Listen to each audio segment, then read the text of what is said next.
कभी खत्म न होने वाली कहानी। पुराने जमाने में एक राजा था, राज भाग्यवान की उसके राज्य में कोई दीन दुखी न था।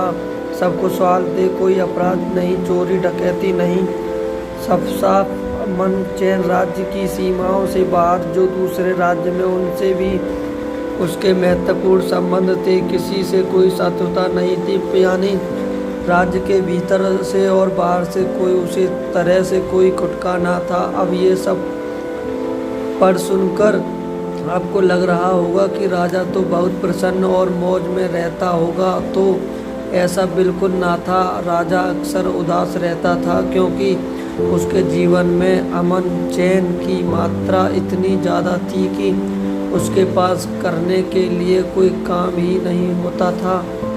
दरबार में खाली बैठे बैठे समय काटता उसके लिए सबसे बड़ी मुसीबत थी। उसे दरबारीगण अक्सर उसे किस्से कहानियाँ सुनाया करते, जिन्हें सुनकर वह अपना समय काटा करता। फिर ये हुआ कि धीरे धीरे उसे कहानियाँ सुनने का चस्का लग गया। जैसे ही एक कहानी खत्म होती, वह दूसरे दरबारी से कहानी सुनाने का आग्रह करता।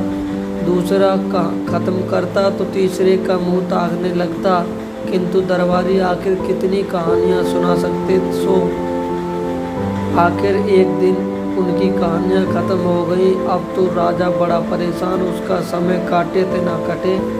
अब भी दरबारी उसके लिए छोटी मोटी कहानियाँ बनाकर लाते और सुनाते, किंतु उनसे उसका जी न भरता, बल्कि उसकी कहानी सुनते ही प्यास और बढ़ जाती थी। वह चाहता था कि कोई उसे ऐसी कहानी सुनाए, इतनी लंबी कहानी सुनाए कि जिससे उसका जी भर जाए। आखिर जब उसे अपने दरबार में कोई ऐसा कहानी सुनाने वाला ना मिला, तब एक दिन उसने राज्य भर में मुनादी करवा दी, जो भी उसे खूब लंबी कहानी सुनाएगा, जिसे सुनकर उसकी कहानी सुनने की प्यास बुझ जाए, तो उसके साथ वह अपनी बेटी अर्थात राजकुमारी का विवाह कर देगा। अपना